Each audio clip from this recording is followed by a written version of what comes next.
សូមជូនរឿងស្វាចង់បានស្គររីជីព្រៃឆ្លងពីភូមិមួយមានសត្វស្វាឈ្មោះគង្គាកំពុងស្ដាប់សូរស្គរដែលជាងពីខ្នងព្រះបរមរាជវាំងអូសូររបស់វាតាក់ទាញណាស់ខ្ញុំចង់បានវាគង្គាក៏សម្រេចចិត្តចូលទៅក្នុងព្រះរាជវាំងដើម្បីរកស្គរដ៏អស្ចារ្យនោះគេដើរស្ទើរមិនឮសំឡេងមិនមានអ្នកណាខឿងឃឹមទេបន្តទៅមុខទៀតផ្ទុះម្ដងនេះហ្គាតសុកហែមឃើញស្វាតូចមួយកំពុងលួចចូលគេភ្ញាក់ផ្អើលស្វាតើអ្នកកំពុងធ្វើអ្វីនៅទីនេះខ្ញុំចង់លេងស្គរឲ្យបានម្ដងព្រះអង្គរតនាចូលមកជិតព្រះអង្គមើលស្វានិងហ្គាតសុកហែមដោយភ្នែកមេត្តាករុណាសូមកុំភ័យអ្នកតូចតើអ្នកចង់ធ្វើអ្វីខ្ញុំចង់លេងស្គរព្រះអង្គទទួលស្គាល់ចិត្តស្មោះរបស់គង្គា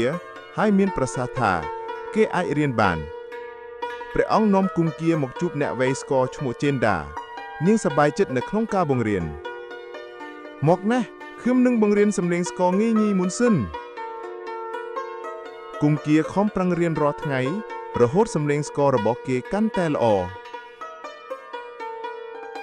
ខ្ញុំធ្វើបានហើយល្អណាស់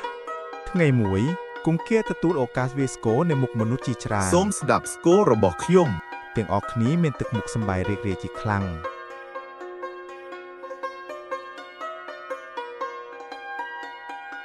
ថ្ងៃបន្ទាប់គង្គាយកស្នាដៃរបស់គេត្រឡប់ទៅចែករំលែកជាមួយកុមារនៅក្នុងភូមិរបស់គេមករំលេងជាមួយធៀនអ្នកធ្វើបានល្អណាស់អរគុណព្រះអង្គគុណមួយនេះខ្ញុំមិនអាចបំភ្លេចបានទេរឿងនេះបង្ហាញថាក្តីស្រមៃ